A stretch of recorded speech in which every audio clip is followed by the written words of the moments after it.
Sa aming liblib na nayon ng San Roque, ang buhay ay payapa, ngunit hindi ganap na tahimik. Nakasandal ang aming munting komunidad sa paanan ng isang malawak na bundok, isang higanteng laging nagbabantay sa amin, na may mga kwentong kasing tanda ng panahon. Madalas, ang katahimikan ng umaga ay binabasak ng maalingaw-ngaw muputukan mula sa kabundukan. Isang tunok na para sa amin ay naging parang kulok na lamang bago ang ulan, pamilyar at hindi nagaanong ikinababahala. Sabi nila, sagupaan daw iyon ng mga sundalo at rebelde. Isang laban na malayo sa aming matahanan. Hay naku, heto na naman ang mamanok na nakpuputakan sa gubat. Pambihirang buhay naman ito. Hindi na naman ako makatulog ng mahimbing nito. Ang ingay-ingay akala mo naman ay may mapapala sila sa pagpapaputok nila, istorbo lang sa pamamahinga na matao. Naku Lolo Adan, hayaan niyo na lang po sila. Sanay na naman po tayo, hindi ba? Malayo naman po yan sa atin. Kaya matulog na lang po ulit kayo. Saka isa pa, mukhang tumigil na rin naman po. Si Kuya Marco naman, paano matutulog si Lolo kung ang aga-aga pa? Lolo, Kuya, samahan niyo naman po ako umakyat sa bundok ngayon. Manggungguha lang po tayo ng mga hinok na bayabas. Sabi po kasi ni Binibining Reyes, paborito raw po iyon ng nanay niya. Ipapasalubong daw po niya sa pag-uwi niya sa Biyernes. Sika na po, sandali lang naman po tayo dun. Naku, Lina po, delikado pa yata ngayon. Hindi maganda ang kutob ko sa mga putukang narinig ko kanina. Iba ang tunog, parang mas malapit. Saka, may kakaibang pakiramdam ako sa paligid. Baka sa ibang araw na lang. Ngunit Lolo, nanggako po ako nakakahiya naman po kay ma'am. Sige na po, mag-ingat naman po tayo. Hay, sige na nga, hindi kita matis, apo. Basta't mag-ingat tayong mabuti. Et sandali lang talaga tayo. Marco, ihanda mo na ang dadalhin natin. Isang itak at sisit lang mabayabas. Doon kami nakamali. Sa isang simpleng pangako ng isang bata, sa isang pag-akyat sa bundok na libo-libo na naming ginawa, doon nagsimula ang lahat. Hindi namin alam na sa araw na iyon, ang aayatin naming bundok ay hindi na ang dati naming kilala. At ang makwentong kababalagan na binubulong lang sa dilim ay makakaroon ng mukha at sisingilin kami sa aming pagiging mapangahas. Ang simpleng pakuhang bayabas ang naging paanyaya sa amin sa isang bangungot na magbabago sa buhay namin magpakailanman. Nagsimula kaming maglakad sa pamilyar na landas paakyat ng bundok, isang daan na halos kabisado na ngang aming nga talampakan sa hindi mabilang na pakayat at pakbaba. Sa simula, ang lahat ay tila nasa ayos. Ang sikat ng araw ay marahang tumatago sa mayayabong na dahon ng nga puno, lumilikha ng magumagalaw na anino sa lupa. Si Lina ay masayang nauna sa amin, tumatalon-talon sa mga nakausling ugat na parang maahas na natutulog. Kuya Marco, tingnan mo, ang daming paru-paro. Sigurado, marami tayong makukuhang bayabas doon sa pwesto natin. Mas matamis pa kaysa sa nakaraang kuha natin. Oo naman, basta ba tutulungan mo akong mamitas at hindi kalang upo at kakain diyan? Naku, si Kuya naman, siyempre tutulong ako. Para kay Binibining Reyes ito, kaya dapat iyong pinakamalalaki ang ibigay natin. Ngunit habang kami ay papalayo sa kapatagan at papalalim sa kagubatan, isang kakaibang pakiramdam ang unti-unting gumapang sa aking katawan. Ang masiglang huningang, nga ibon ay napalitang ng isang nakabibinging katahimikan. Maging ang makuliglik na dati iwalang tigil sa pagingay ay tila naglaho. Huminto si Lolo Adan, itinaas ang isang kamay bilang senyas na tumigil din kami. Ipinikit niya ang kanyang mamata at dahan-dahang lumanghap ng hangin. Marco, Lina, naririnig niyo ba iyon? Ang alin polo? Ang ingay ng mga sasakyan sa bayan? Hindi apo. Ang ibig kong sabihin ay ang katahimikan. Masyadong tahimik. Kahit ang hangin ay tila nagtatago. Ang mahayop sa gubat ay may sariling wika. At sa oras na ito, ang sinasabi nila ay panganib. Bigla akong kinilabutan sa sinabi ni Lolo. Toto nga. Walang kaluskos ng dahon, walang huningang ibon, walang kahit ano. Para bang ang buong bundok ay nagpipigil ng kanyang hininga, nakabang sa isang bagay na hindi namin nakikita. Maging si Lina ay napansin ito. Nawala ang kanyang ngiti at lumapit siya sa tabi ni Lolo, humawa ng mahigpit sa lalayan ng damit nito. Lolo, natatakot po ako. Bakit po biglang naging ganito? Huwag kang mag-alala. Apo, basta't huwag kayong hihiwalay sa akin. Ano man ang mangyari. Dito lang tayo sa landas. Huwag na nating subukang pumasok sa mas malalim na bahagi. Kukuha lang tayo ng sapat na bayabas at bababa rin kaagad tayo. Sinubukan kong maging matapang para sa kapatid ko. Ngunit ang takot ay nagsimula na rin kumalat sa aking dibdib. Pinakmasdan ko ang paligid. Ang mapuno ay tila mas matatayok at mas madidilim. Ang kanilang masanga ay parang makamay na nakaumang sa amin. Ang bawat anino ay tila may tinatagong nilalang. Nakpatuloy kami sa paglakad, ngunit ngayon, ang bawat hakbang ay mabigat at punong pagingat. Ang dating pamilyar na landas ay tila naging banyaga at mapanlin lang. At doon, sa gitnang katahimikang iyon, isang malakas na putok ang bumasak sa lahat. Isang putok ng baril na napakalapit, napakalinaw, na halos maramdaman ko ang pagyanik nito sa aking mabuto. Napasigaw si Lina at napayakap kay Lolo. Dapa, sigaw ni Lolo Adan at walang pag-alinlangan. Hinila niya kami pareho patungo sa isang dambuhalang formasyon ng bato sa gilid ng landas. Isang malaking bato na may ngalumot at beging, na tila isang sinaunang bantay ng gubat. Sumunod sa unang putok ang sunod-sunod na ragasang mabala. Ngunit hindi ito ang karaniwang tunong ng labanan na naririnig namin mula sa malayo. Ito ay desperado, magulo, at punong ng takot.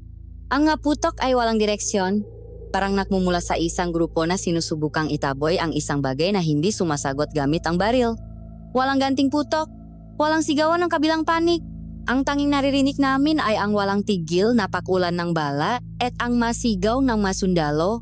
Nakasupsop ang aming ngamuka sa mamasa-masang lupa sa likod ng bato.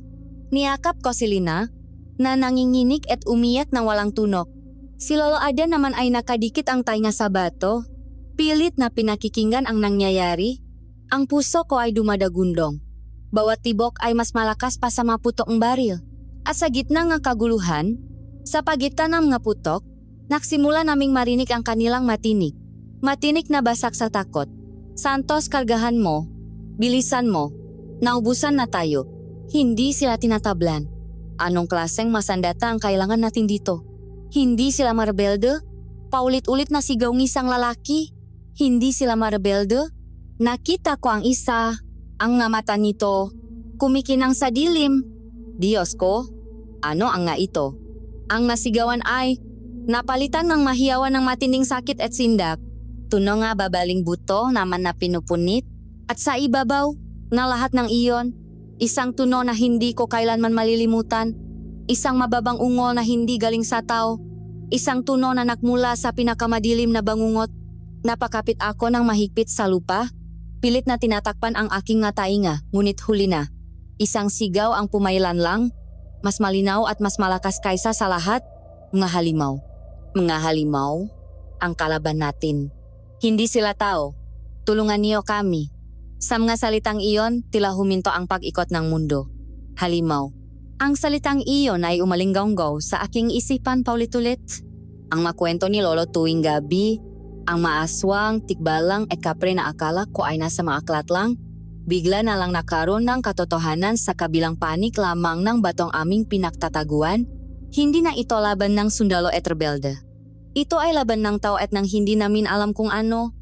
Ang aming simpleng pag-akyat sa bundok para sa mga bayabas ay naging isang paglusong sa gitna ng impyerno. Nananatili kaming nakatago, hindi makagalaw, hindi makahinga. Habang sa labas, ang tunang digmaan sa pagitan ng teknolohiya at ng sinaunang kasamaan ay patuloy na umalingaw-ngaw. At kami ay nasa gitna, nakakulong sa takot. Ang ingay ay lalong tumindi. Isang orkestra ang purong kaguluhan. Ang maputok ng baril ay tila nakmumula na sa lahat ng direksyon. Ang ilan ay napakalapit na sa aming pinagtataguan na nararamdaman namin ang pagyanik ng lupa sa bawat paktama ng bala sa mapuno. Sumasabay sa maputok ang atunoh na lalong nakpatindik ng aming nga balahibo.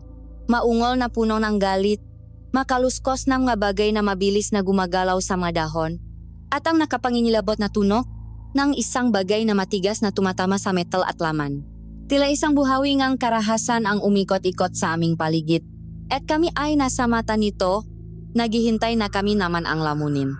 Tinapan ni Lolo Adan ang bibig ni Lina upang pigilan ang anumang hikbi na maaring makatawa ng pansin. Ang aking nga, daliri ay bumaon sa lupa. Ang bawat ugat at maliit na bato ay naging angkla ko sa realidad. Ang amoy ngang pulbura ay humalo sa isang masangsang na amoy, parang amoy ngang nabubulok na laman at basa-basang lupa, isang amoy na dumidikit sa lalamunan at nagdudulot ng pakasuka. Sa aking isipan, nakikita ko ang ngaimae ng mahalimaw mula sa makwento ni Lolo. Manilalang na may matatalas na kuko at pangil, na walang awang sumisila sa kanilang mabiktima, at pagkatapos sa isang iglap, lahat ay huminto. Ang maputok, ang masigaw, ang maungol, lahat ay naglaho na parang pinutong isang higanteng gunting. Ang biglang pagkawalang ingay ay mas nakabibingi pa kaysa sa kaguluhan kanina. Isang katahimikan na hindi natural, isang katahimikan na mabigat, at puno ngang hindi may paliwanag na tensyon. At sa gitna ng katahimikang iyon, isang ilaw ang nagsimulang mamuo sa pagitan ng mapuno. Hindi ito ang nakasisilaw na liwanag ng isang pagsabog. Ito ay isang ilaw na mahinahon, mahiwaga, at hindi makamundo. Isang malambot na liwanag na kulay esmeralda ang dahan-dahang kumalat, binabalot ang kagubatan sa isang makamultong sinag. Ang bawat dahon, bawat sanga, ay nagliwanag na tila gawa sa salamin. Ang ilaw ay may sariling pintik, isang mabagal at ritmikong pulso na tila hininga ang isang natutulog na Diyos. Kami ay napatingala, hindi makapaniwala sa aming nakikita. Ang takot sa aming mapuso ay panandaliang napalitan ng pagkamangha. Ang eksena ay maganda sa isang paraan na nakapangingilabot. Para kaming nasalok ng isang panaginip na hindi namin tiyak kung maganda ba o isang masamang pangitain. Ngunit kasabay ng pagliwanag, naramdaman ko ang isang kakaibang presyon sa aking matainga. Tila ang ilaw mismo ay lumalamon sa lahat ng tunog. Lumilikang isang perpektong fatum kung saan walang makatakas. Nagtagal ang pakinang ng ilang minuto, isang walang hanggan sa aming pakiramdam, hanggang sa kasing bilis ng paglitaw nito, ang ilaw ay dahan-dahang naglaho, hinila pabalik sa kung saan man ito nagmula. At sa pagbabalik ng dilim, bumalik din ang tunog. Isang huling, desperadong sigaw ang pumunit sa katahimikan, punong ang sakit na hindi may larawan. Sinundan ito ang isang maikling seryeng putok, at pagkatapos, wala na. Ang sumunod na katahimikan ay iba na. Hindi na ito ang katahimikang nakaabang, kundi ang katahimikang ng katapusan. Ang katahimikang ng kamatayan. Nanatili kami sa aming pinagtataguan ng matagal na panahon, hindi gumagalaw, halos hindi humihinga. Ang tanging maririnig ay ang mabilis na tibok ng aming nga puso at ang mahinang pakiya ni Lina. Ang amoy ng pulbura at kamatayan ay mas tumindi pa. Hindi namin alam kung ano ang gagawin. Ang pag-alis ay nangangahulugan ng pagharap sa kung anumang nilalang ang nakdulot ng masakre na iyon. Ang pananatili naman ay tila isang dahan-dahang paghihintay sa aming sariling katapusan. Si Lolo Adan ay nagsimulang magdasal ng pabulong. Ang kanyang nga salita ay tila nagbibigay ng kaunting init sa nanlalamig naming makaluluwa. Kailangan na nating makalis dito. Marco, hindi tayo maaaring abutan ng dilim sa lugar na ito. Pero Lo, paano po? Paano kung nandun pa sila? Ang takot ay nakbara sa aking lalamunan. Hindi ko matapos ang aking sasabihin. Tumingin ako kay Lina. Ang kanyang muka ay basang-basang luha, ang kanyang nga mata ay malaki sa takot. Hindi kami maaring manatili dito. Kailangan kong protektahan sila. Isang lakas na hindi ko alam kung saan nakmula ang bumuhay sa aking makalamnan. Ako na po ang titingin, Lo. Dito lang po kayo ni Lina. Sisilipin ko lang po ang daan. Titiyakin ko kung ligtas na tayong makababa. Huwag, Marco, delikado, sabay-sabay tayong aalis. Ngunit alam kong mas mabagal si Lolo at si Lina ay nanginginig pa rin sa takot. Mas mabilis ako. Mag-ingat po ako. Hindi po ako lalayo. Sandali lang po ako. Tinitigan ako ni Lolo Adan. Ang kanyang nga mata ay puno ng paalala, ngunit nakita rin niya ang determinasyon sa akin. Sa huli, dahan-ahan siyang tumango. Mag-ingat ka, anak. Huwag kang gagawa nga anumang ingay. Gamitin mo ang maanino. Dahan-dahan akong tumayo. Ang aking nga binti ay parang halaya. Bawat maliit na paggalaw ay tila napakalakas sa gitna ng tinding katahimikan. Inihanda ko ang aking sarili na sumilip mula sa gilid ng malaking bato. Ang puso ko ay tila gustong kumawala sa aking dibdib. Ngunit bago pa man ako makasilip, isang tunog ang pumigil sa akin. Isang tunog na kakaiba sa lahat ng aming narinig. Hindi ito ungol ng halimaw, hindi rin putok ng baril. Ito ay isang tinig ng tao. Mahina, nanggagaling sa hindi kalayuan, basak at punong paghihirap to. Tulong, maawa kayo, tulungan. Niyo, ako, napahinto kaming lahat, nakatinginan kami ni Lolo. Ang tunog na iyon, kahit gaano kahina, ay isang sinang pag-asa sa gitnang kadiliman. Ngunit isa rin itong paanyaya sa mas malaking panganib, may nakaligtas. Ngunit ang pagtulong sa kanya ay maaaring ikapahamak naming lahat. Ang mainang tinik na iyon ay nakbitin sa hangin. Isang manipis na sinulit ng buhay sa gitna ng isang parangang kamatayan. Nakatinginan kami ni Lolo at sa aming nga mata ay mababasa ang parehong tanong, ang parehong takot. Paano kung isa itong patibong? Ang manilalang na iyon, kung anuman sila, ay tila may talinong higit pa sa mababangis na hayop. Hindi malayon na kaya nilang gayahin ang tining ng tao para akitin ang sinumang nagtatago. Huwag, Marco! Bulong ni Lolo. Ang kanyang tinik ay nanginginig. Huwag tayong gumalaw. Maaring hindi iyan tao. Ngunit ang nga sumunod na salita ay tila sumagot sa aming nga pagdududa. Maawa kayo, ang bigat. Ang masalitang iyon ay puno ng tunay na paghihirap. Isang hinaing na hindi kayang pagkain ng anumang halimaw. Ang pag-atubili ni Lolo ay nagsimulang maglaho, napalitan ng awa na siyang laging nangingibabaw sa kanyang puso. Diyos ko, patawarin nawa ako. May isang kaluluwang nangangailangan ng tulong. Hindi natin siya maaring iwan dito. Nagdesisyon kami. Sa pinakamaingat na paraan, dahan-dahan kaming gumapang papalabas mula sa likod ng malaking bato. Ang bawat paggalaw ay kalkulado. Ang bawat pahinga ay pinipigilan. Ang aming mapandama ay nasa pinakamataas na alerto. Sinundan namin ang pinanggagalingan ng tinik na nagdala sa amin sa isang mas makapal na bahagi ng kagubatan, kung saan ang ngatalahip ay kasing taas ng tao at ang ngabaging ay gumagapang na parang nga ahas. Ang masangsang na amoy ay mas tumindi pa sa lugar na ito. Habang kami ay gumagalaw, napapansin ko ang bakas ng matinding labanan, nga puno na may malalalim na kalmot, mabasak na sanga, at manakalat na basyo ng bala na kumikinang sa ilalim ng sinak ng araw. Ngunit isang bagay ang kakaiba, walang ibang katawan. Walang masundalo at lalong walang mahalimaw. Tila ang lupa na mismo ang lumamon sa kanila. Doon, sa ilalim ng isang malaking punong balete, sa pagitan ng matataas na damo, nakita namin siya. Isang lalaking nakaunipormang sundalo. Nakahiga at halos hindi na makilala dahil sa makapal na putik at dugo na bumabalot sa kanyang buong katawan. Ngunit ang unang napansin namin ay hindi ang kanyang mga sugat, kundi ang kanyang laki. Siya ay isang higante. Kahit nakahiga, malinaw na mas matangkad at mas malaki siya kaysa sa karaniwang tao. Ang kanyang mabalikat ay malapat, ang kanyang mabraso at binti ay makakapal. Siya ang pinakmumulan ng mahinang tinik. Umungo siya sa sakit, ang kanyang ulo ay palingon-lingon na tila wala sa sarili. Dahan-dahan kaming lumapit. Si Lolo ang nanguna, habang kami ni Lina ay nasa likod niya, handang tumakbo anumang oras. Sir, ayos lang po ba kayo? Mahinang tanong ni Lolo. Dahan-dahan, itinaas ng lalaki ang kanyang ulo. Ang kanyang mamata ay bahagyang bumukas, ngunit ang kanyang tingin ay malabo at walang direksyon. Puno ito ng pakalito at matinding pagod. Sinubukan niyang magsalita, ngunit isang ungol lang ang lumabas sa kanyang bibig. Doon namin napansin ang kanyang kaliwang kamay. Ito ay nakahawak sa kanyang dibdib at ito ay isang tanawin ng purong lagim. Ang kamay ay basak at duguan. At ang kanyang hinlilit, ang daliring iyon ay wala na. Tila marahas na pinutol o kinagat mula sa pinakapuno nito. Ang sariwang dugo ay patuloy na dumadaloy mula sa sugat. Diyos ko, ano ang nangyari sa iyo? Bulong ni Lolo, punong pangingilabot.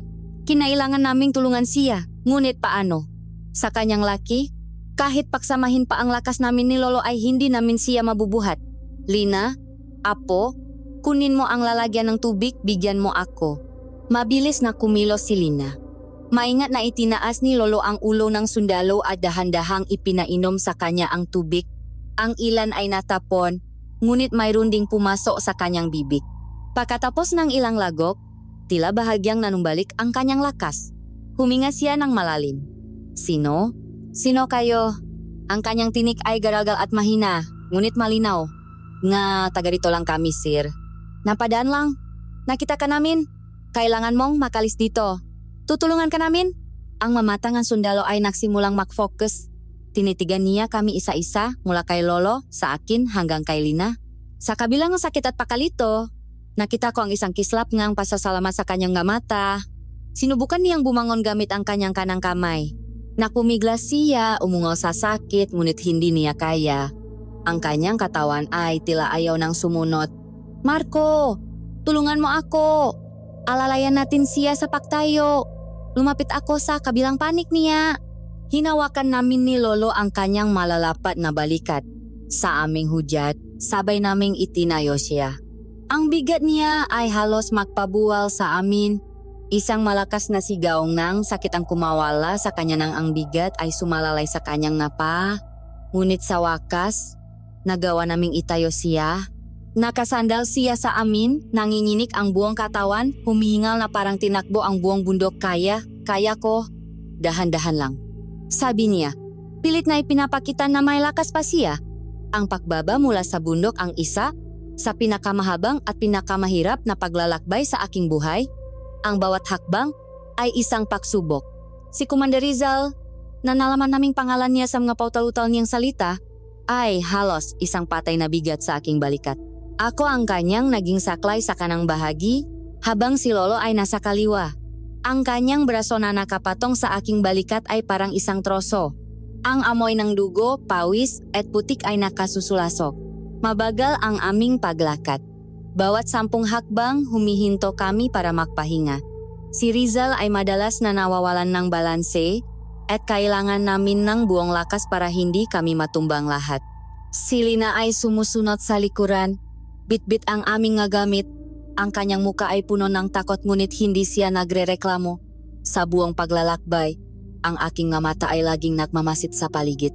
Bawat kaluskos ng dahon, bawat anino na gumagalaw, ay nagpapatayo ng aking nga balahibo. Ang takot na baka bumalik ang mga halimaw ay hindi nawawala. Para kaming nga daga na tumatakas mula sa isang ahas, alam na anumang oras ay maari kaming habulin at sakmalin, ngunit walang sumunod. Ang bundok ay nanatiling tahimik, isang tahimik na saksi sa karahasang naganap. At sa wakas, pagkatapos ng tilawalang katapusang paghihirap, natanaw namin ang dulo ng kagubatan. Ang liwanag ng araw ay mas maliwanag na, hindi na nahaharangan ng mayayabong na puno. Nakita namin ang aming munting tahanan sa di kalayuan. Sa unang pagkakataon mula nang magsimula ang lahat, nakaramdam akong kaunting pag-asa.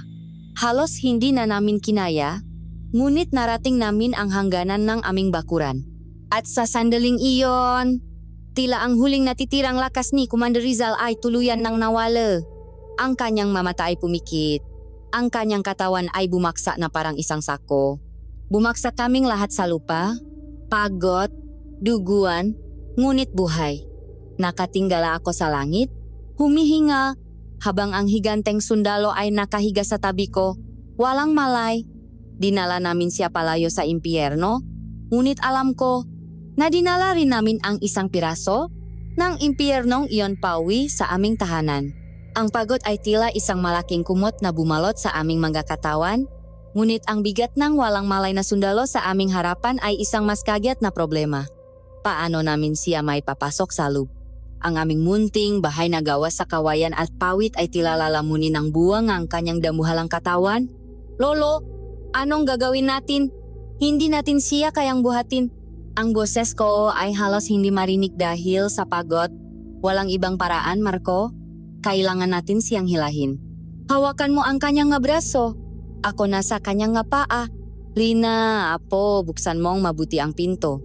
Naging isang nakakapanghinang gawain ang paggila sa kanya. Ang kanyang katawan ay parang isang bato na nakabaon sa lupa. Bawat pulgada na aming naiusat ay katumbas ng 1,000 butil ng pawis. Ang kanyang mabota ay gumuguhit sa lupa. Ang kanyang uniforma ay lalong napupunong ng alikabok. Sa wakas, naipasok namin siya sa aming maliit na sala. Ang kanyang katawan ay sumakop sa halos buong espasyo. Ang kanyang ulo ay nasa isang dulo ng silid, habang ang kanyang ngapa ay malapit na sa pintuan ng kusina, tila isang nahulok na higante sa isang bahay nga na duwende. Ang kaibahan ng kanyang laki sa aming simpleng tahanan ay isang tanawing parehong nakatatawa at nakababahala. Sandaling napopo kaming, lahat sa sahig, humihingal, pinakmamasdan ang aming hindi inaasahang bisita. Ang katahimikan ay muling bumalot sa amin, ngunit ngayon ay may kasama na itong bagong uring tensyon. Isang panganib ang nasa labas ng aming bahay, ngunit tila nakdala kami ng isa pang uring ang panganib sa loob. Si Lolo Adan ang unang nakabawing lakas. Ang kanyang pagiging albularyo at kaalaman sa panggagamot ay tila bumuhay sa kanya. Tumayo siya, ang kanyang mukha ay seryoso at determinado. Marco, magpakulo ka na tube sa malaking kaldero. Lina, pumitas kang maraming dahon ng bayabas sa likod bahay. Piliin mo iyong masariwa. Pagkatapos, kumuha kayo ng malinis na basahan sa baul. Bilisan ninyo. Mabilis kaming kumilos. Ang kanyang mautos ay nagbigay sa amin ng direksyon sa gitna ng pakalito. Habang kami ay naghahanda, si Lolo ay lumuhot sa tabi ng sundalo. Maingat niyang sinimulang tanggalin ang mapiraso ng basang-basa at punit-punit na uniforma upang makita ang masugat nito. Nagsimula na siyang linisin ang makapal na putik at tuyong dugo gamit ang isang basang tela. Isa-isang lumitaw ang masugat. Malalalim na galos na tila gawa ngang gakukong ang isang malaking hayop ang nakabakat sa kanyang nga braso at dibdib. Maraming pasa na nakulay ube sa kanyang balat. Ngunit ang pinakakakilakilabot sa lahat ay ang kanyang kaliwang kamay. Nang matanggal ni Lolo ang lahat ng dumi, ang tunay na kalagayan nito ay nahayag. Ang sugat kung saan dating naroon ang kanyang hinilit ay hindi isang malinis na hiwa.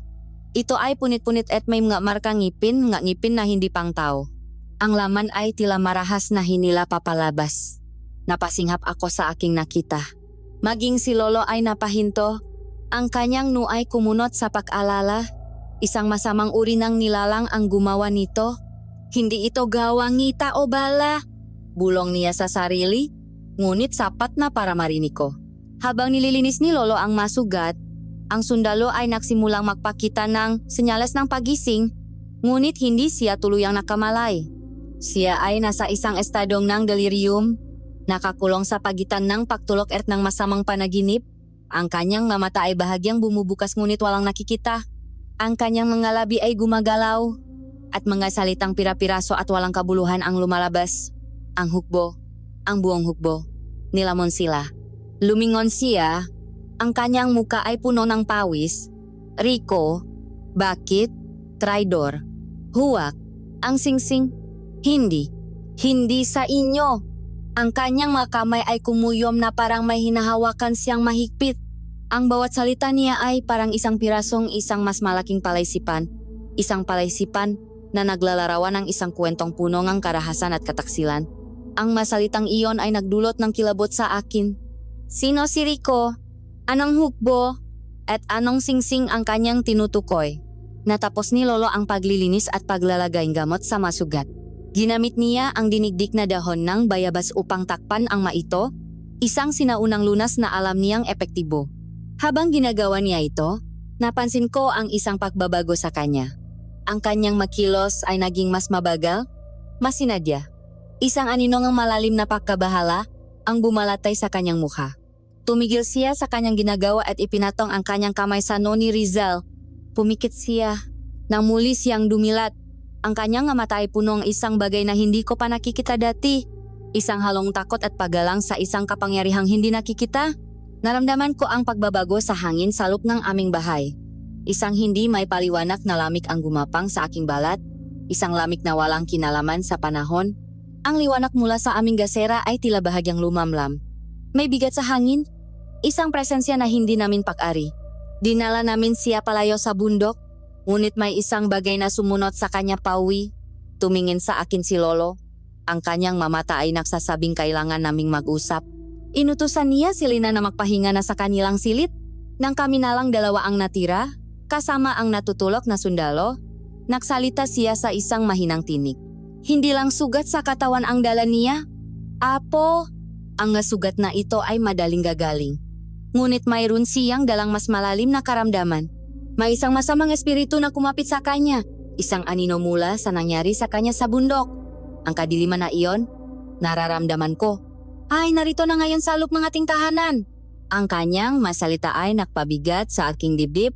Ang pagtulong sa isang estranghero ay isang bagay. Ngunit ang pagpapatuloy sa isang tao na may dalang hindi nakikitang panganib ay iba na. Ang aming munting bahay, ang aming tanging santuaryo, ay hindi naligtas. Sa gabing iyon, habang ang sundalo ay mahimbing na natutulog sa isang banik, sa aming sahig, isang pagtulog na puno ng laknat at masasamang panaginip, naupo kami ni Lolo sa isang sulok, nagbabantay, hindi sa kanya, kundi sa kung anumang hindi nakikitang kasama niya.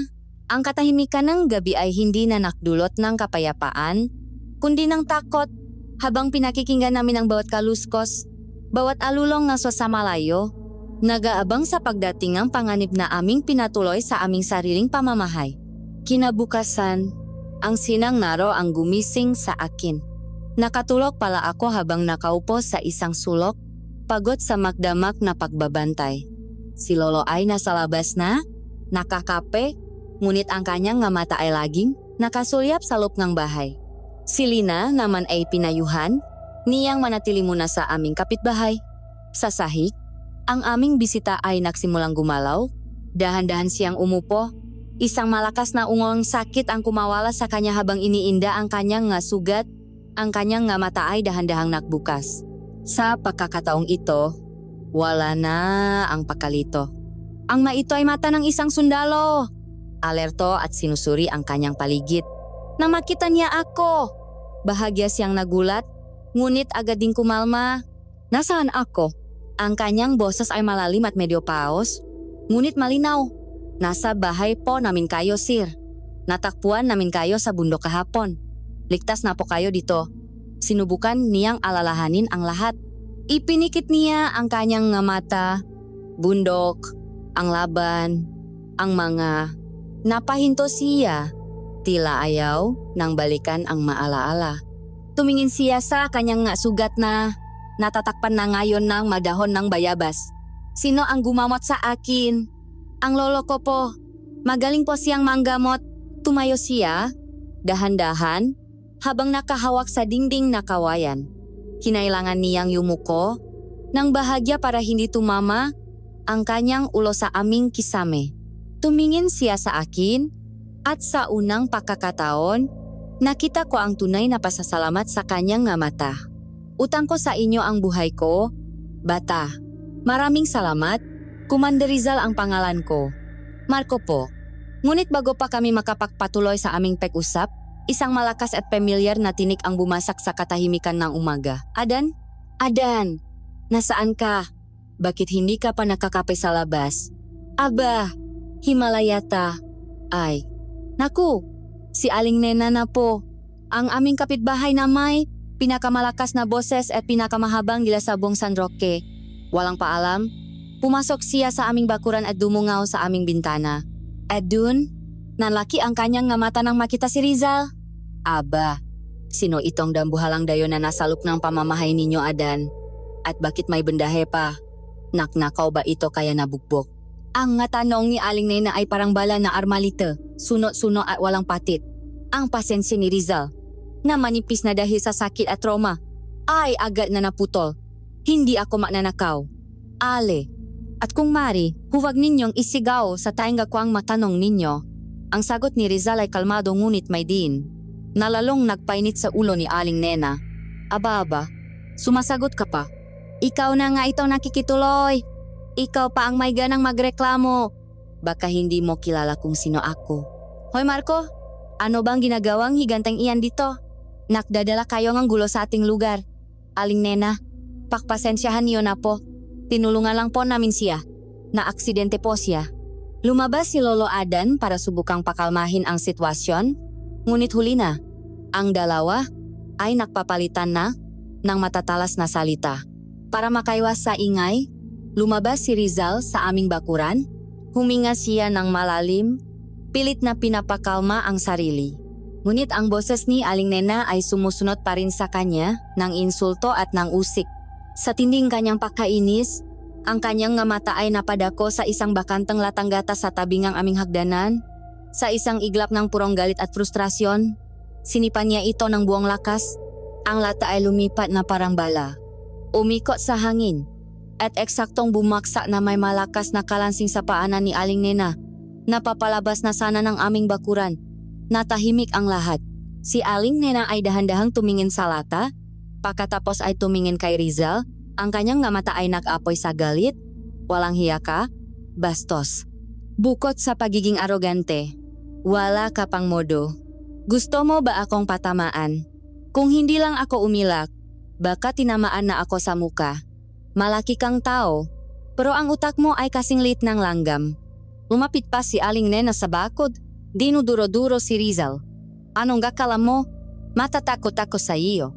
Baka gusto mong gipakalat-kat kita samgatanot. Hindi ko sinasadya, Ale. Nadala lang akong inis. At sino ba namang hindi mainis sa bunganga mong walang tigil? Sagot ni Rizal, hindi pa rin nakpapatalo. At habang sila ay nagsasagutan, habang si Aling Nena ay sumisigaw at iwinawasiwas ang kanyang makamay sa ere, isang kakaibang bagay ang nangyari kay Rizal. Bigla siyang natigilan sa gitna ng kanilang pagtatalo. Ang galit sa kanyang muka ay biglang naglaho, napalitan ng isang ekspresyon ng pakalito na sinundan ng purong pangingilabot. Ang kanyang nga mata ay nanatiling nakatitik kay Aling Nena, ngunit tila hindi na ang matandang babae ang kanyang nakikita, kundi isang bagay na mas madilim, isang alaala mula sa gabing ang lagim. Napansin ni Aling Nena ang kanyang pananahimik. O ano? Wala ka nang masabi. Natakot ka na ano? Sa susunod, matuto kang rumaspeto. Nagdabok siya at tuluyang umalis. Nakiwan ng mahuling salitang panunumpa. Nang mawala na si Aling Nena, si Rizal ay nanatiling nakatayo na parang isang estatwa. Ang kanyang muka ay maputla. Sir, ayos lang po ba kayo? Tanong ko, lumalapit sa kanya. Hindi siya sumagot agad. Dahan-dahan siyang lumingon sa akin. Ang kanyang nga mata ay malaki, punong isang takot na hindi ko pa nakikita kanina. Marco, pumasok tayo sa loop. Ngayon din. Sumunod ako sa kanya pabalik sa bahay. Umupo siya sa sahig. Ang kanyang malaking katawan ay nanginginig. Ano po iyon, sir? Anong problema? Tumingin siya sa akin. Ang kanyang boses ay naging isang pabulong na punong sindak. Ang babaeng iyon, si Aling Nena, ang mukha niya. Ang mga mata niya habang galit. Nakita ko na siya. Hindi ko alam kung paano, ngunit sigurado ako, ang aking puso ay nagsimulang tumibok ng mabilis. Saan po? Saan niyo po siya nakita? Nag-alangan siyang magsalita na tila kahit siya ay hindi makapaniwala sa kanyang sasabihin. Kagabi, sa bundok, sa gitnang labanan. Ang mukha niya. Kamukhang-kamukha niya ang isa sa kanila. Ang isa sa mga lumilipad. Ang mahuling salita niya ay tila isang suntok sa aking sikmura. Ang maingay, nakakainis. Ngunit pamilyar na si Aling Nena. Ang kapitbahay naming laging may dalang sismis ay isa sa mga halimaw na pumatay sa buong unit ng sundalong ito. Ang ideya ay napakakilabot, napaka-imposible, ngunit sa paraan ng pagkakasabi ni Rizal, sa takot na nakikita ko sa kanyang mamata, alam kong para sa kanya, iyon ang katotohanan. Ang araw ay nagsisimula pa lang. Ngunit isang madilim na anino ang bumaksak na sa aming munting tahanan. Ang mga salita ni Commander Rizal ay parang malalamig na pata ng ulan sa aking likod, na dulot ng pangingilabot na gumapang sa buong katawan. Ang imahe ni Aling Nena, ang aming maingay at palangkera na kapitbahay, ay biglang nakbago sa aking isipan. Ang kanyang pamilyar na muka ay naging isang maskara para sa isang halimaw. Hindi po ako makapaniwala, sir. Baka po nakakamali lang kayo. Siguro po sa tinding ang pagod at sa daming ang dugong nawala sa inyo, baka po kamukha lang niya. Pilit kong hinahanapan ng lohika ang kanyang sinabi. Isang rasyonal na paliwanag para sa isang bagay na hindi kapanipaniwala. Tumingin siya sa akin. Ang kanyang nga mata ay punong isang nakapirming katiyakan na lalong nagpatakot sa akin. Marco, isa akong sundalo. Sanay akong tumingin sa mukhang ang kalaban. Sanay akong kabisaduhin ang bawat detalye sa gitna ng putukan. Ang muhangang babaeng iyon. Ang paraan ng pangisi niya habang sumisigaw. Iyon din ang isinanakita ko sa isa sa mga nilalang na lumilipat. Bago nito sakmalin ang isa sa aking natauhan. Tumayo siya at nagsimulang maglakat-lakat sa aming malit na sala. Ang kanyang malalaking hakbang ay nagpapayanig sa sahig na kawayan. Siya ay parang isang leon na nakakulong sa isang maliit na hawla, punong pinipigil ang lakas at nagalap na pagkalito. Hindi ito tama. Walang bahagi nito ang tama. Sa buong buhay ko, sa lahat ng pagsasanay ko, itinuro sa amin na harapin ang kalaban na nakikita, ang kalaban na may baril, ang kalaban na may ideolohiya. Ngunit hindi ito. Ang may ito ay manilalang mula sa magkwentong kutsero, magkwentong panakot sa mabata. Aswang, ang salitang iyan ay hindi dapat binibigkas sa isang ulat ng militar. Pag-isipan ng lahat na nabaliw na ako. Umupo siya. Ipinatong ang kanyang masiko sa kanyang ngatuhod at isinupsop ang kanyang muha sa kanyang malalaking palat. Siguro nga, nababaliw na ako. Siguro epekto lang ito ng trauma. Bunga lang na ang aking imahinasyon na pilit na binibigyan ng paliwanag ang isang bagay na hindi ko maintindihan. Ngunit paano ko ipapaliwanag ang makasama ko? 12 kami nang umakyat, Marco. 12 sa mga pinakamagagaling na sundalo na nakilala ko. At isa-isa silang nawala na parang kinain ng gubat. At ang nasugat ko, ang kamay ko. Tiningnan niya ang kanyang kamay na may benda, ang lugar kung nasaan dapat ang kanyang hinliliit. Anong bala ang kayang gumawa nito? Anong patalim? Walang sagot sa kanyang matanong, tanging ang mabigat na katahimikan sa pagitan namin. Sa gitnang kanyang pagdurusa, ang kanyang kalungkutan ay biglang napalitan ng matinding galit. Ang kanyang nga mata ay nagapoy. May isang bagay na mas malinaw kaysa sa mga halimaw na lumilipat. May isang bagay na tiyak. Ang lahat ng ito ay isang patibong. Pinlano ang lahat, mula pa sa simula. At ang taong gumawa nito ay ang taong pinakatiwalaan ko ng higit sa lahat. Sino po? Tanong ko, kahit na may takot akong malaman ang sagot. Ang kanang kamay ko, ang pinakamatalik kong kaibigan sa unit, si Rico. Ang tawag namin sa kanya ay propeta dahil lagi siyang may dalang Biblia, laging nagsasalita tungkol sa pananampalataya at pag-asa. Siya ang pinakamalapit sa akin. Alam niya ang lahat ng aking nga plano, ang lahat ng aking nga kahinaan. At ginamit niya ang lahat ng iyon laban sa akin. Ang kwento ay dahan-dahang lumabas mula sa kanya na parang isang lason na kailangan niyang ilabas. Ang misyon daw nila ay iligtas ang isang dayuhan na binihak ng nga rebelde. Ang impormasyon ay galing sa isang source na si Rico lang ang may access. Si Rico ang nagbigay ng mga coordinate. Si Rico ang pumili ng landas na aming tatahakin. Isang landas na kakaiba at mas delikado kaysa sa karaniwan. At habang kami ay nasa kalagitnaan ng gubat, doon nagsimulang maganap ang nakakaibang bagay. Ang aming nga radyo ay biglang nasira. Ang aming nga kompas ay nagsimulang umikot ng walang direksyon.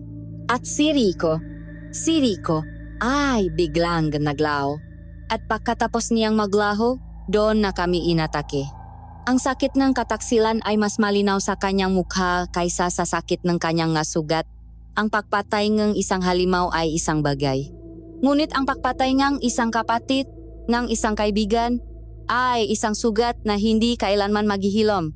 Sa gitna ng kanyang pakukwento, pumasok si Lolo Adan. Narinig niya ang mahuling bahagi ng sinabi ni Rizal. Hindi siya nagpakita ng anumang pakagulat. Sa halip, ang kanyang mukha ay puno ng isang malungkot na pag-unawa. Lumapit siya at umupo sa tapat ni Rizal. Hindi ito gawa-gawa ng iyong isipan, Commander. At hindi rin ito ordinaryong labanan. Ang kalaban ninyo ay matanda pa sa mga puno sa bundok na iyan. Ang iyong kaibigan, si Rico, ay hindi kumilos ng mag-isa. Ginamit lamang siya o marahil nakipagkasundo siya sa mga nilalang na iyon para sa isang bagay na mas ninanais niya. Tumingin si Rizal kay Lolo, ang kanyang pagiging sundalo ay bumalik. Anong ibig mong sabihin? Paano mo nalaman ang bagay na ito? Ako ay isang simpleng magsasaka lamang. Ngunit ang aking maninuno ay matagal nang naninirahan sa paanan ng bundok na iyan. Alam namin ang malihim nito. Ang manilalang na naninirahan dito na mas gusto naming hindi gambalain. Ang nangyari sa inyo ay hindi na bago. Ngunit ang kalakasan ng pag-atake, ang bilang nila, ay isang bagay na nakababahala. May isang malakas na dahilan kung bakit sila kumilos. At sa tingin ko, ang dahilan na iyon ay iko, Tumingin si Rizal sa paligid. Ang kanyang isip ay tila ayaw paring tanggapin ang lahat. Mga albularyo, mangkanto, mga aswang. Hindi ako naniniwala sa mga iyan. Ang paniniwala ay hindi kailangan kapag ang katotohanan na ang kumakatok sa iyong pinto, Commander. Mayroon lamang isang paraan upang malaman natin ang buong katotohanan. Upang makita kung ano ang hindi nakikitang ating mamata. Kailangan kitang isailalim sa isang pagtatawas. Pagtatawas. Ano iyon? Isa itong sinaunang ritual. Gagamit akong kandila, tubig, at tawas upang basahin ang hugis na iyong kaluluwa upang makita ang anino na nakakabit sa iyo. Sa pamamagitan nito, malalaman natin kung sino o ano ang tunay na nasa likod ng lahat ng ito at kung ano ang kanilang pakay sa iyo. Nakalinlangan si Rizal.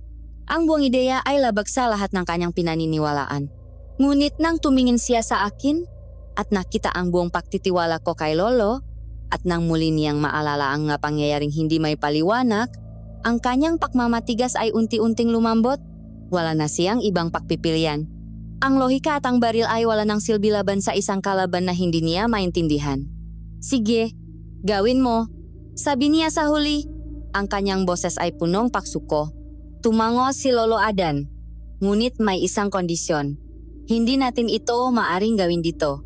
Ang ritual ay magbubukas ng isang pinto sa pagitan ng ating mundo at ang kanilang mundo. May kadilimang nakakabit sa iyo at ang kadilimang iyon ay gutom. Hindi natin maaring ilapit si Lina sa panganib na iyon. Sa ibang lugar natin ito gagawin kung saan tayo lang ang naroon. Ang masalita ni Lolo ay nagiwan ng isang malamig na pangako sa hangin. Isang pangako na ang aming paglalakbay sa mundo ng kababalagan ay nagsisimula pa lamang. Ang pagpunta sa bahay ni Aling Nena ay isang karanasan na punong kabalintunaan. Ang bawat hagbang patungo sa kanyang bakuran ay nagdulot ng malami na kaba sa aking dibdib. Pupunta kami sa teritoryo ng aming pinaghihinalaang kaawe upang magsagawa ng isang ritual na maglalantat sa katotohanan. Napili ni Lolo ang kanyang bahay dahil alam niyang nasabayan si Aling Nena sa mga oras na iyon para mamalengke at hindi ito babalik hanggang dapit hapon. Ang kanyang bahay ay sapat na ang layo mula sa amin upang hindi marinig o maramdaman ni Lina ang anumang mangyayari. Umasok kami sa loop. Ang pinto sa likod ay laging nakabukas. Ang bahay niya ay simple lang. Mas maliit kaysa sa amin. Ngunit malinis at mayos. Ngunit sa aking nga mata, ang bawat anino sa sulok, ang bawat figurine na nakadisplay, ay tila nakmamasid sa amin. Sa gitna ng kanyang maliit na sala, inilata ni Lolo Adan ang kanyang makagamitan sa isang mababang lamesa. Isang maliit na palayok na punong malinaw na tubig. Isang puting kandila na hindi pa nagagamit. Isang maliit na piraso ngang maputing bato na tinatawag na tawas. At isang dakot ng asin na agad niyang ikinalat sa sahig. Gumawa ng isang bilok na proteksyon sa aming paligid. Maupo kayo, sabi niya sa amin ni Rizal. Salop ng bilok na ito. Walang masamang espiritu ang makakapasok. Ngunit tandaan ninyo, anuman ang makita o marinig ninyo, huwag kayong alis sa loop ng bilog. Manatiling tahimik at ipokus ang inyong isipan sa ating ginagawa. Umupo kami sa sahig na kawayan makaharap. Si Rizal, sa kabila ng kanyang pag-alinlangan, ay sumunod ng walang tanong. Ang kanyang mukha ay isang maskarang ang pinahalong pagod, sakit, at desperasyon. Nakita ko sa kanyang mata na handa na siyang kumapit kahit sa pinakamanipis na sinulit ng pag-asa. Sinindihan ni Lolo Adan ang kandila. Ang maliit na apoy nito ay sumayaw. Lumilikha ng mahahabang anino sa dingding. Kinuha niya ang tawas gamit ang isang sipit at dahan-dahan itong ipinainit sa apoy. Habang natutunaw ang tawas, nagsimula siyang bumikas ngang, masalita sa isang lengguwahe na hindi ko maintindihan. Ito ay isang halong lumang Tagalog, masalitang Espanyol, at matunok na tila mas matanda pa sa anumang wika. Ang kanyang boses ay mahina ngunit may kapangyarihan, umaalingaw-ngaw sa aming munting espasyo. Ang tawas ay nagsimulang mag-iba ng anyo sa apoy. Ito ay kumulo, umusok, at gumawa ngang mahihinang tunong ang pakputok. Ang amoy nito ay matapang at kakaiba. Nakatitik lamang kami, nabibiyani sa kanyang ginagawa. Si Rizal, na kanina'y puno ng pagdududa, ay hindi na kumukurap. Ang kanyang buong atensyon ay nakatuon sa ritual. nang ang tawas ay tuluyan ng naging likido. Sa isang mabilis na kilos, inihulog ito ni Lolo Adan sa palayok ng tubig. Isang malakas na his ang umalingaw-naw. At ang usok ay pumailan lang. Ang likido ay agad na tumigas. Bumuang isang kakaibang hugis sa ilalim ng tubig. Huminga ng malalim si Lolo bago niya kinuha ang piraso ng tawas mula sa tubig. Itinaas niya ito laban sa liwanag ng kandila. Ang kanyang mata ay matamang sinusuri ang bawat kurba, bawat uka, bawat anino na nabuo sa tumigas na bato. Matagal siyang natahimik. Ang tanging maririnig ay ang aming mahininga at ang paktiktak ng isang lumang orasan sa dingding. Sa wakas, nagsalita siya. Ang kanyang boses ay mababa at punong bigat. Narito ang kataksilan. Sabi niya, habang itinuturo ang isang bahagingang tawas na may hugis na tila isang ahas na nakapulupot sa isang patpat. Ipinakanulo ka, Commander. Ang iyong misyon ay isang bitag.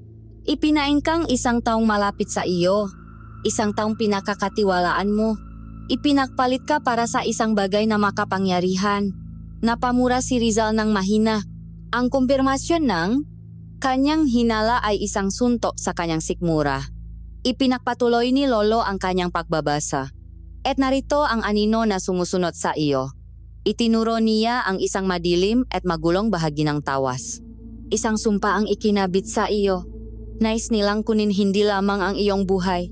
Ang kanilang pakay ay ang iyong kaluluwa, ang iyong lakas. Ang kanilang galit ay nakugat sa matinding inggit. Ngunit, napahinto si Lolo. Ang kanyang noo ay lalong kumunot. Kakaiba. May isa pang bagay dito na hindi ko maintindihan. May dalawang liwanag sa iyo.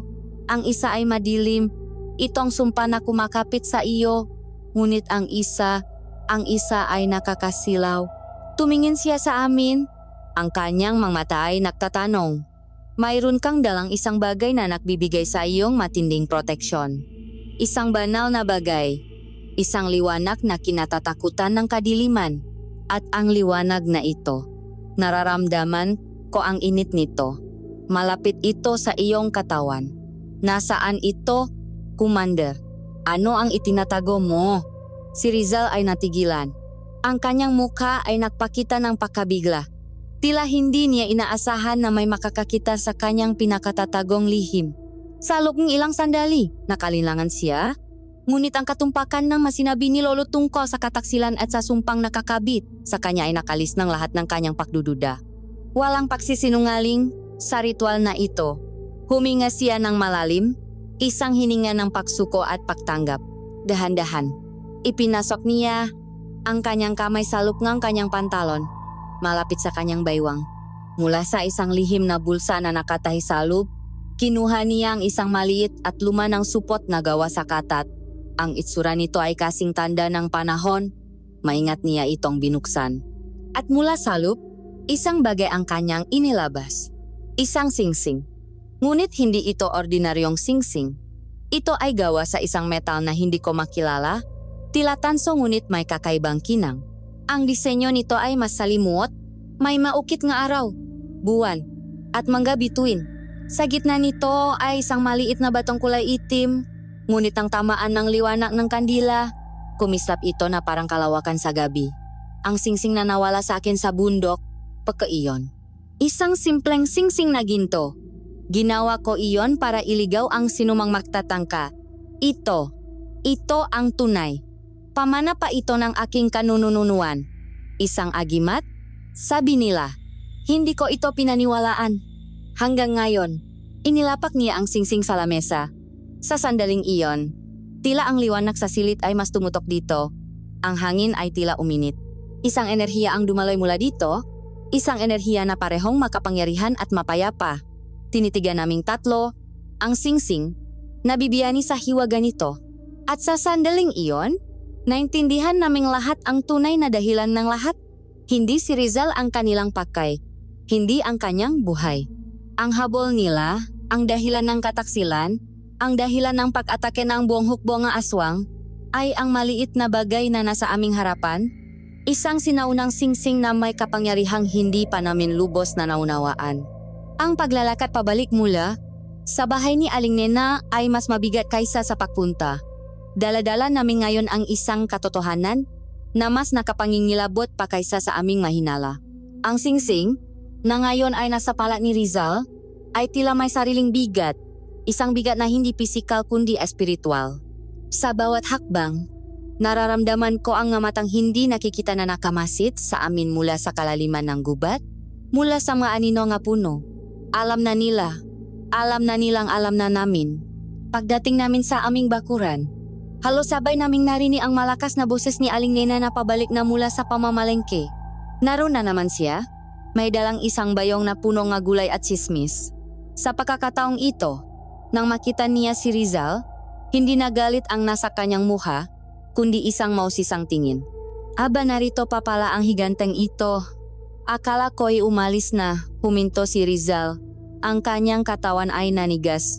Nakita ko ang kanyang kamay na dahan-dahang kumuyom, handa sa anumang mangyayari. Ngunit pinigilan siya ni Lolo Adan sa isang tingin. Aling Nena, halika muna sa loob. May mahalaga kaming sasabihin sa iyo. Kailangan namin ang iyong tulong. Nagulat si Aling Nena sa tono ni Lolo. Ang dati niyang pagiging mataray ay napalitan ng pag-usisa. Pumasok siya sa aming bahay at sa pagkakataong iyon, ang kapaligiran ay puno ng kuryente. Isinara ni Lolo ang pinto. Inilatak niya ang sitwasyon kay Aling Nena, maingat sa kanyang salita. Ikinuwento niya ang tungkol sa pag-atake sa masundalo, ang pagkamatay ng buong unit, at ang katotohanang hindi marbelde ang may gawa, kundi maaswang. Iniwasan niyang banggitin ang hinala ni Rizal kay Aling Nena mismo. Habang nagsasalita si Lolo, pinakmasdan ko si Aling Nena. Sa simula, ang kanyang mukha ay nakpakita ng pagkagulat, ngunit habang binabanggit ni Lolo ang madetalye, ang pagkagulat ay napalitan ng isang bagay na mas malalim, isang pakilala na may kasamang takot. Nang banggitin ni Rizal ang pangalan ng traidor, si Rico, na kilala bilang propeta, napasinghap si Aling Nena. Ang kanyang nga kamay ay napahawa sa kanyang bibig. Si Rico, ang anak ni Tia Elena. Diyos ko! Toto pala ang mabulong-bulungan. Anong ibig mong sabihin, Aling Nena? Tanong ni Lolo. Umupo si Aling Nena. Ang kanyang enerhiya ay tila biglang naubos. Ang kwentong ito ay matagal nang ibinubulong sa aming maninuno. Ngunit para sa amin, ito ay isang kwentong pambata na lamang isang alamat. Ngunit ngayon, sa inyong masinasabi, tila ang alamat ay nagising. Ikinuwento niya ang tungkol kay Tia Elena. Isang babaeng taga-kabilang nayon, kilala bilang isang mahusay na manggagamot, ngunit kinatatakutan din dahil sa kanyang kakaibang ganda at sa kanyang pagiging malihim. Siya ang ina ni Rico. Ngunit ayon sa mga matatanda, si Tia Elena ay hindi isang ordinaryong tao. Siya raw ang tinatawag na diwatang bundok, isang makapangyarihang espiritu na nagbabantay sa gubat. Noong unang panahon, umibig daw ang diwatang ito sa isang engkanto, isang prinsipe ngang kanilang lahi. Sila ay namuhay ng payapa at nakaroon ng isang anak. Ngunit ang kanilang pag-ibigan ay tinutulan ng mataw. Sa isang madugong gabi, pinaktulungan ng mamangaso ang engkanto, pinatay ito dahil sa takot at inggit. Mula nun, ang diwata ng bundok ay nagluksa. Ngunit ang kanyang pagluluksa ay naging isang mapait na galit. Isinumpa niya na gagawin niya ang lahat para maibalik ang kanyang minamahal. At ayon sa alamat, may isang bagay lamang ang makakagawa nun. Isang nawawalang agimat na may kapangyarihang baliktarin ang takbong panahon. Ang tawag dito ay ang singsing ng panahon. Habang ikinukwento ni Aling Nena ang alamat, ang mapiraso ng palaisipan ay nagsimulang makabit-kabit. Si Tia Elena ay ang diwata. Si Rico, bilang kanyang anak, ay tumutulong sa kanyang misyon. At ang singsing, ipinakita ni Riza ang singsing kay Aling Nena. Nanlaki ang nga mata ng matanda. Sus Mario Sep, iyan nga, ang singsing na may ukit ng araw, buwan, at mga bituin. Iyan ang singsing mula sa alamat. Ang ibig sabihin, kaya pala nila ginawa ang lahat ng ito. Ginamit nila ang iyong mga tauhan bilang alay, at ikaw bilang pain, para lamang makuha ang singsing na iyan.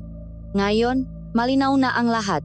Ang aming kalaban ay hindi lamang isang grupong nga aswang, kundi isang makapangyarihang diwata na punong galit at pagluluksa, handang gawin ang lahat para sa kanyang nawalang pag-ibig. Habang kami ay abala sa pag-unawa sa lahat ng ito, isang biglaang pagbabago sa paligid ang pumutol sa aming pag-usap. Ang hangin sa labas ay biglang lumakas. Ang nga dahon ay nagsimulang humampas sa aming nga bintana. Ang maaso sa buwang na yon ay nagsimulang mag-alulong ng sabay-sabay, isang nakapangingilabot na korong takot. Tumayo si Lolo Adan. Ang kanyang muha ay seryoso. Nandito na sila. Naramdaman na nila. Nalamang nabigo ang kanilang patibong at alam na natin ang katotohanan. Hindi na sila maghihintay pa. Ang pakiramdam ng panganib ay mabilis na kumalat sa loob ng bahay. Isinara namin ang lahat ng bintana at pinto. Ngunit alam naming ang manipis na kawayan at kahoy ay hindi sapat para pigilan ang kanilang pagpasok. Nagsimula ang nakaluskos. Mahihinang kaluskos sa aming bubong na parang madaga, ngunit mas mabibigat. Pagkatapos, sa aming nga dingding, matunong ang matutulis na kuko na kumakaskas sa kawayan. Ang nga anino sa labas ng aming nga bintana ay nagsimulang gumalaw ng mabilis. Maitim na hugis na dumadaan sa isang iglap. Isang mababang ugong ang nagsimulang marinig mula sa labas. Isang tunok na nakmumula sa maraming lalamunan. Sabay-sabay, na tila isang dasal sa kadiliman. At pagkatapos, isang malakas na kalabok ang yumanik sa aming pinto. Isang bagay ang buwang lakas na bumangga dito. Sumunod pa ang isa, at isa pa. Sinilip ko ang isang maliit na butas sa aming dingding. Sa dilim ng papalubong na araw, nakita ko ang isang pamilyar na mukha. Ang mukha ni Rico. Ngunit hindi na ito ang Rico na inilarawan ni Rizal. Ang kanyang nga mata ay walang buhay, maputi at nakatitik sa kawalan. Ang kanyang balat ay kulay abo, at ang kanyang nga galaw ay pabigla-bigla at hindi natural. Ang kanyang bibig ay bahagyang nakabukas, naglalabas ng isang mababang ungol.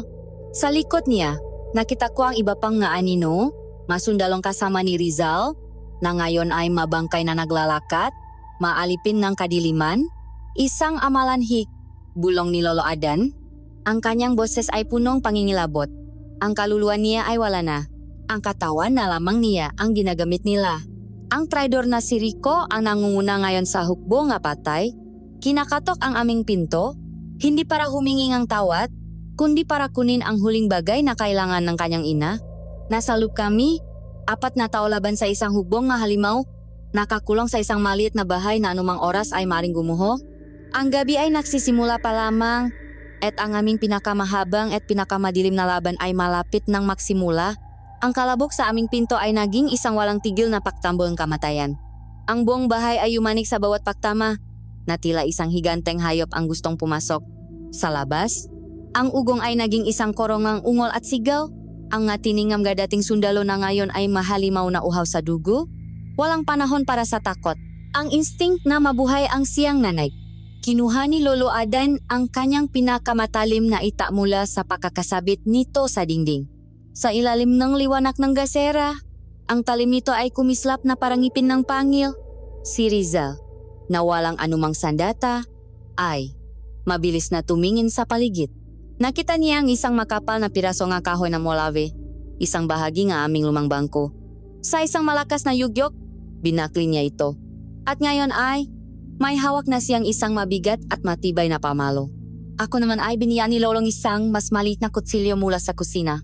Nanginginig ang aking makamay habang hawak ko ito, ngunit pinilit kong maging matatak. Ngunit ang pinakagulat sa akin ay si Aling Nena.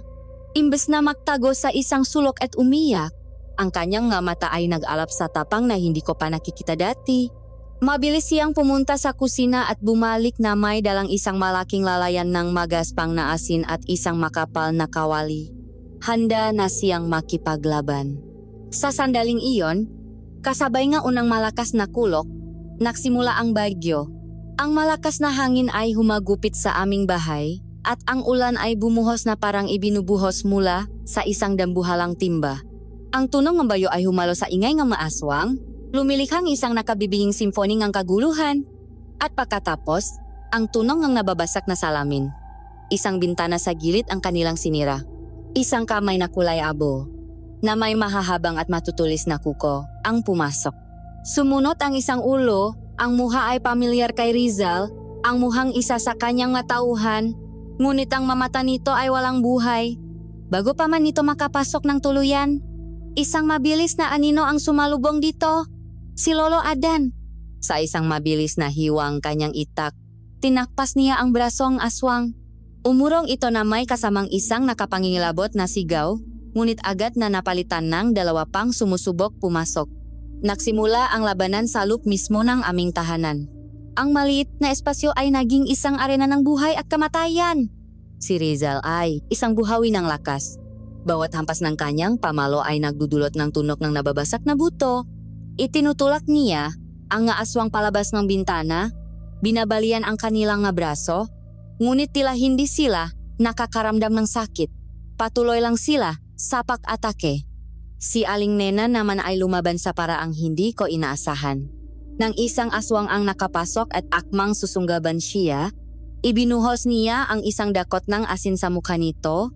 Ang aswang ay sumigaw sa sakit na tila napaso, at sa pagkakataong iyon, buong lakas na ipinalo ni Aling Nena ang kanyang kawali sa ulo nito. Bumaksak ito sa sahig, ngunit gumagapang pa rin. Ako naman ay nasa isang sulok, kasama si Lolo. Sinusubukang depensahan ang aming puwesto. Bawat aswang na sinusubukang lumapit ay sinasalubong ng taga ang kanyang itak o ngang saksak ng aking maliit na kutsilyo. Ngunit sila ay napakarami. Para silang isang alon na walang tigil na humahampas sa aming depensa. Sa bawat pakidlat, ang kanilang mamukha ay nagliliwanag. At sa bawat pagkakataon, nakikita ni Rizal ang mapamilya na mukha ang kanyang makaibigan ng kanyang makapatid sa serbisyo. Naroon si Santos, ang pinakabata sa grupo. Naroon si Corporal de la Cruz, na may 2 anak na naghihintay sa kanya.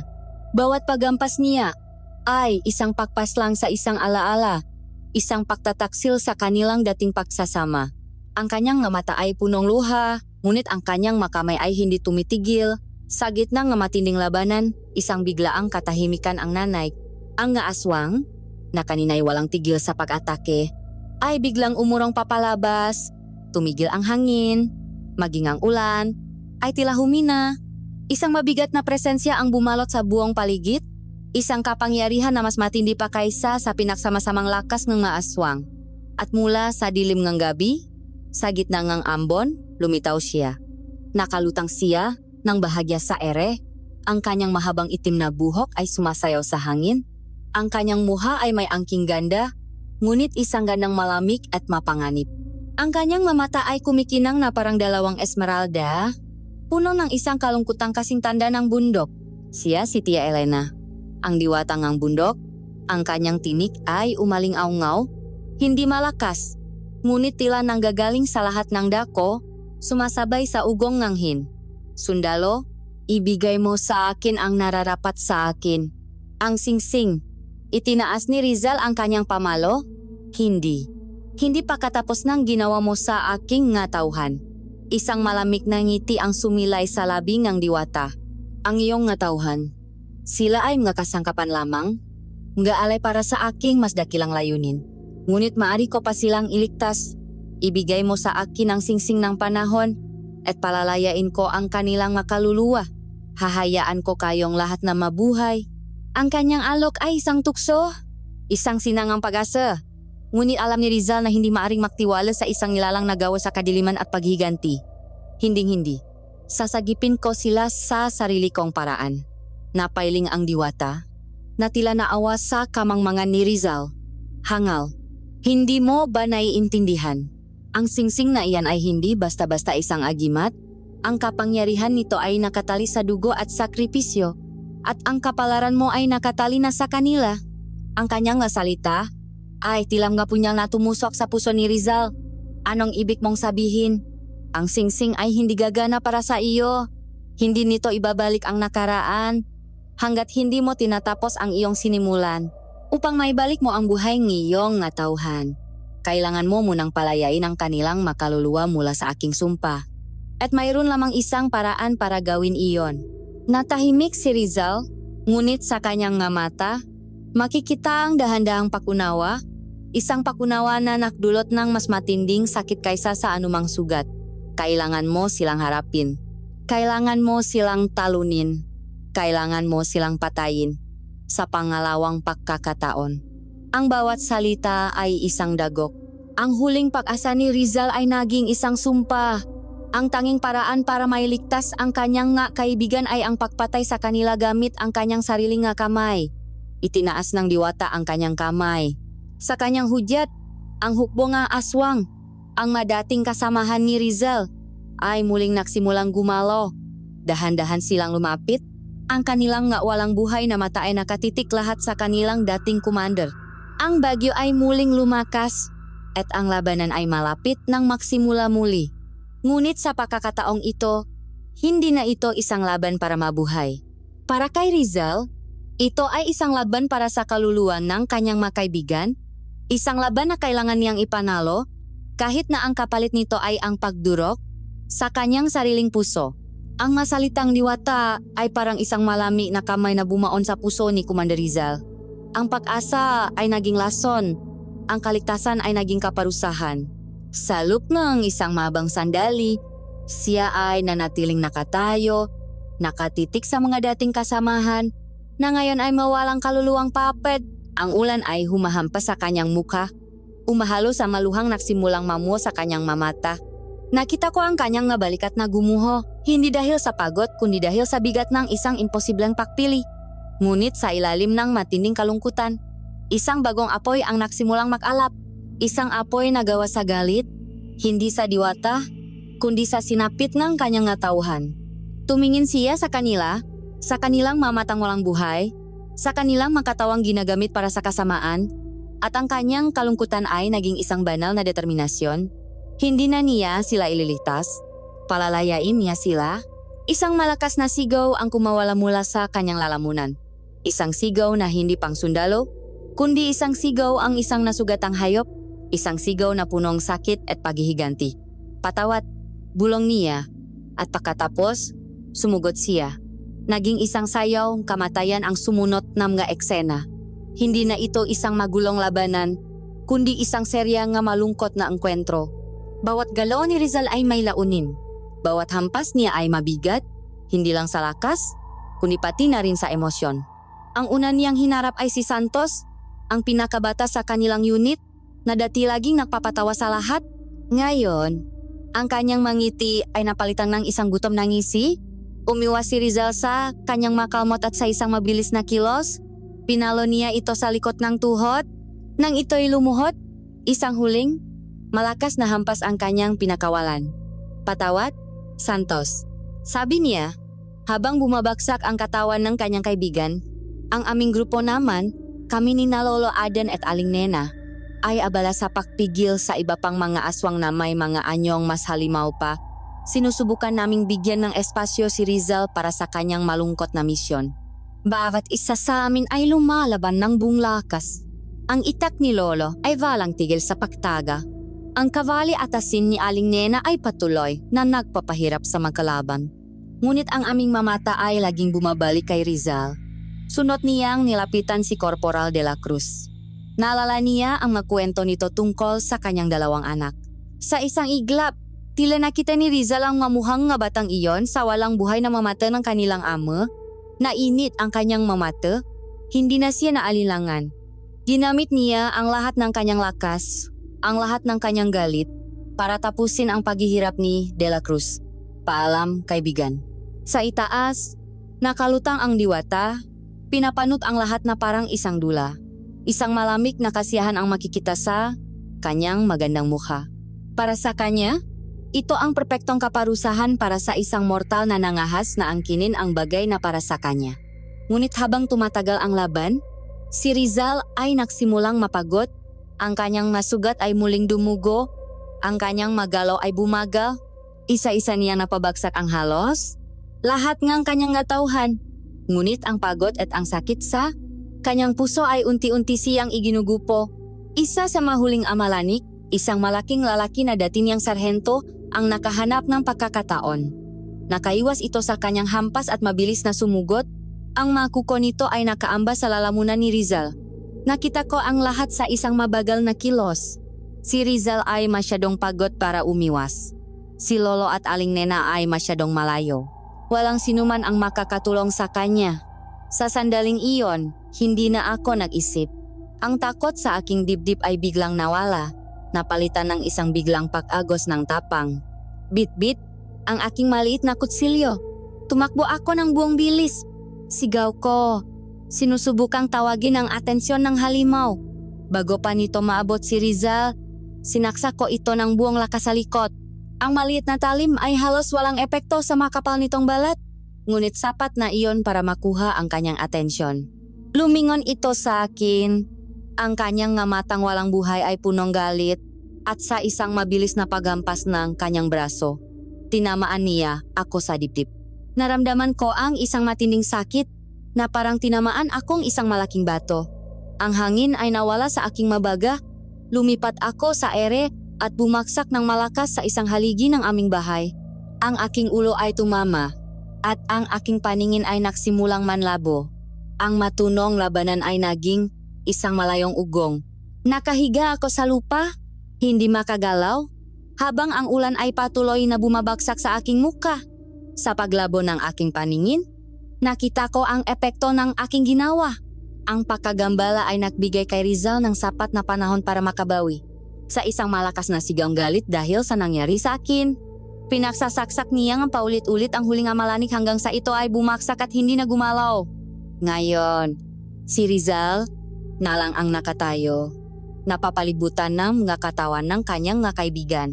Ngunit hindi pa tapos ang laban. Ang iba pang maaswang ay nagsimulang palibutan siya, handa ng sakmalin ang nag-iisang natitirang mandirigma. Si Rizal ay napaluhot sa pagod. Halos wala ng lakas para itaas ang kanyang sandata. Ito na ang katapusan. Habang siya ay nakaluhot, dugon at halos talunan na, ang kanyang kamay na may hawak na singsing ay napadiin sa lupa. Ang isang matulis na bato ay humiwas sa kanyang palat at ang kanyang dugo ay bumalot sa sinaw ng singsing. At sa sandaling iyon, isang bagay ang nangyari.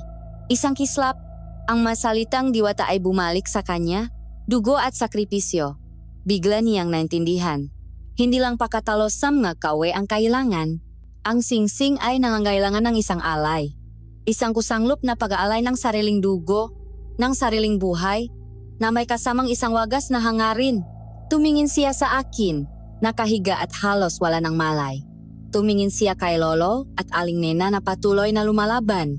Tumingin siya sa magkatawan ng kanyang natauhan at gumawa siya ng isang pagpili. Ikinuyom niya ang kanyang palat, piniga ang sugat upang mas maraming dugo ang dumaloy sa singsing. Ipinikit niya ang kanyang mata at ipinokus ang lahat ng natitira niyang lakas, ang lahat ng kanyang kaluluwa sa isang hangarin. Ibalik ang lahat. Mula sa aking kinahihigaan, sa huling sandali nga aking kamalayan, nakita ko ito. Ang singsing sa kamay ni Rizal ay nagsimulang magliwanag. Hindi ito ang malamig na berdeng ilaw mula sa bundok. Ito ay isang liwanag na puro mainit at nakakasilaw na puti. Lumaki ito ng lumaki, nilalamon ang lahat sa paligid. Ang ulan ay naging singaw. Ang kulok ay natahimik, ang maanino ay naglaho. Ang nakakasilaw na liwanag ang huling bagay na nakita ko. Isang liwanag na nangakong tatanggalin ang lahat ng sakit, lahat ng kadiliman, at pagkatapos, wala na. Tanging ang perpektong katahimikan at ang ganap na kadiliman. Ang unang bumalik sa akin ay ang tunog. Isang pamilyar na tunog. Ang boses ni Lolo Adan mula sa sala. Hay naku, heto na naman ang mamano na nakpuputakan sa gubat, pambihirang buhay naman ito. Dahan-dahan kong iminulat ang aking mamata. Nakita ko ang pamilyar na kisamingang aking silit, gawa sa sawali. Ang malambot na sinang araw ay tumatagos sa maliit na bintana.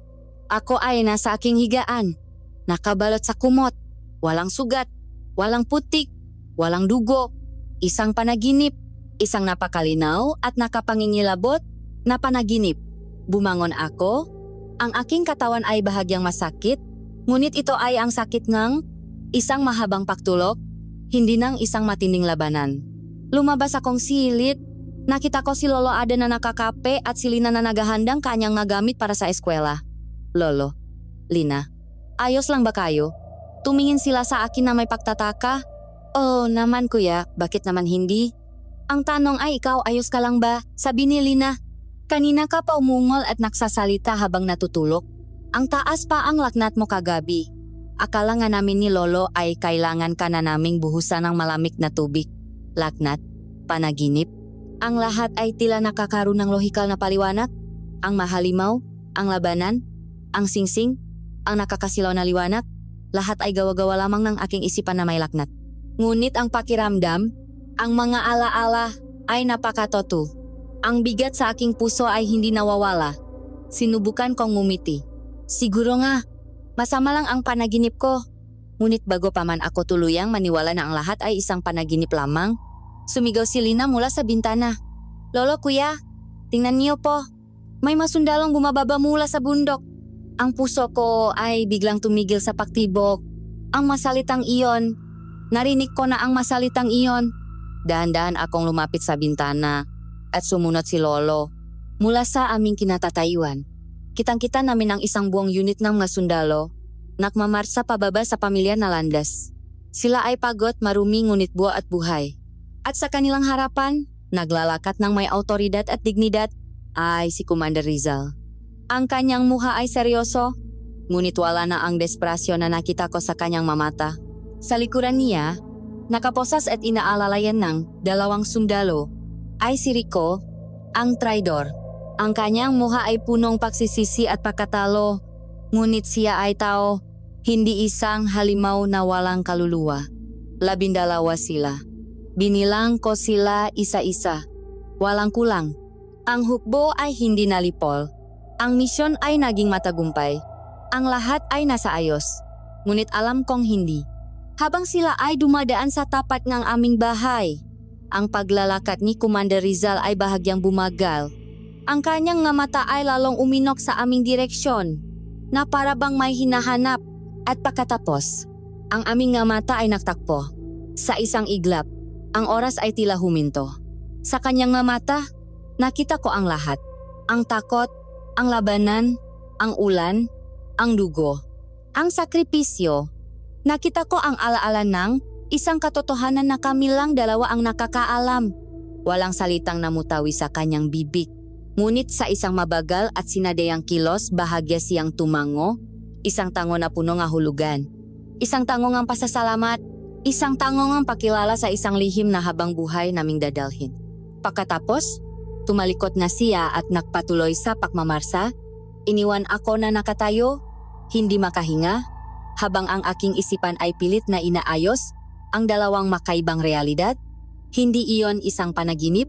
Nangyari ang lahat. Ginamit niya ang singsing. Ang kanyang sakripisyo, ang kanyang pagpili sa gitnang kadiliman, ay nakbunga. Binago niya ang nakaraan. Isinulat niya muli ang kanilang kapalaran. Ang presyong kanilang buhay ay isang alaala na siya at ako lamang ang nagtataglay. Lumipas ang maaraw, at ang buhay sa San Roque ay bumalik sa dati. Ang mga kwento tungkol sa matagumpay na operasyon ng mga sundalo laban sa mga rebelde ay kumalat, ngunit walang sino man ang nakaalam sa tunay na nangyari sa bundok na iyon. Isang hapon, habang ako ay nag-igip ng tubig, dumaan si Aling Nena. Paulo, naku, hindi ka maniniwala sa nangyari sa akin sa bayan kahapon. May nakasagutan akong isang sundalo. Napakalaki, parang dayuhan, at napakabastos. Akalain mo bang sinipang isang lata na halos tumama sa akin? Sus Mariosep, kung hindi ko lang siya sinigawan at minurahan, hindi yata matatauhan. Mabuti na lang at mukhang natauhan din sa huli. Ang masalita niya ay nagpabalik sa akin sa alaala. Ang mamalilit na detalye, ang maalon mula sa nakaraang katotohanan, ay naririto pa rin. Mamultong isang panahong hindi na dapat umiral. Ngumiti na lamang ako. Ganyan po talaga ang ilan sa kanila, Aling Nena. Mabuti na lang po at nandiyan kayo para idisiplina sila. Mula nun, sa tuwing titingin ako sa bundok, hindi na lamang isang bundok ang aking nakikita. Nakikita ko ang isang larangan ng digmaan, isang libingan ng isang timeline na nabura. Dala-dala ko ang isang lihim na hindi ko may babahagi kaninuman. Ang lihim ng isang commander na lumaban sa mga halimaw at sa mismong panahon at nanalo. Ang kanyang tagumpay ay ang kapayapaan na tinatamasa namin ngayon. Isang kapayapaan na binili ng isang bangungot na tanging kami na lang dalawa ang nakakaalala.